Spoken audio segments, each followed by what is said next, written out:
பரிசுத்த நாமம் மகிமைப்படுவதாக. விசேஷமாக இந்த மத்திய வேளையில் கர்த்தருடைய வார்த்தையை இந்த ஒளிநாடாமல் பிரசங்கிப்பது கர்த்தர் தந்த கிருபைக்கு அவரை ஸ்தோத்திரிக்கிறேன், துதிக்கிறேன்.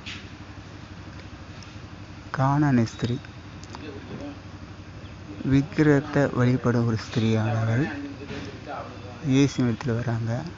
தாவீது குமாரனே, எனக்கு இறங்கும், என் மகள் பிசாசினால் பிடிபட்டு வேதனைப்படுகிறாள், எனக்கு உதவி செய்யுங்கன்னு கேட்குறார்.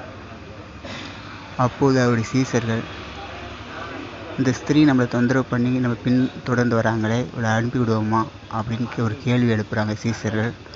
அதற்கு ஆண்டவர் சொல்கிற பதிலாம், காணாமல் போனால் என் ஆடு போல இருக்கு, விடுங்க அப்படின்னா. அப்போது மீண்டும் அந்த ஸ்திரீ இயேசு இடத்துல, ஆண்டவர் எனக்கு உதவி செய்யுங்க. இரண்டாவது தரம் கேட்குறாங்க. அதற்கு அவர் சொல்கிறாரு, பிள்ளையின் அப்பத்தை எடுத்து நாய்க்குட்டிக்கு போடுவது நல்லதல்ல, முதல்ல பிள்ளைங்க சாப்பிட்டோம் அப்படின்றாரு. அந்த அம்மா ஒரு வார்த்தை சொல்லுவாங்க, ஆமாம் ஆண்டவரே, மேசையில் விழும் துணிகளை தின்னுமே நாய்கள், அப்படி எனக்கு உதவி செய்யுங்கன்னு அப்படி கேட்குறாங்க. உடனே ஆண்டவர் சொல்கிற ஒரு வார்த்தை மிகவும் அற்புதமான வார்த்தை. அந்த வார்த்தை இயேசு எப்படியா தன்னுடைய வாயிலிருந்து புறப்பட்டு வந்ததுன்று எனக்கும் புரியலை.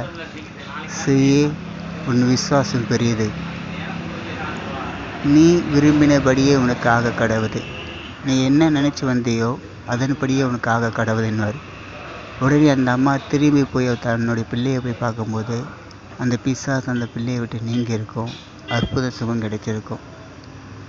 இதிலிருந்து நம்ம தெரிஞ்சு கொள்ள வேண்டிய ஒரே காரியம் என்னென்னா, ஆண்டவரிடத்தில் நாம் போய் கேட்கும்போது ஒன்று விசுவாசமாக கேட்கணும், இன்னொன்று அவர் செய்வார் என்ற நம்பிக்கை நமக்குள்ளே இருக்கணும்.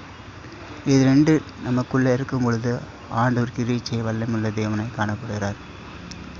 அந்த அம்மாவுக்கு ஆண்டவர் கொடுக்கப்பட்ட ஒரே ஒரு வார்த்தை என்னன்னா, நீ விரும்பினபடியே உனக்கு ஆக கடவுது, நீங்கள் என்ன நினச்சி விரும்புகிறீங்களோ அதை கர்த்தர் கட்டாயமாக செய்வார்.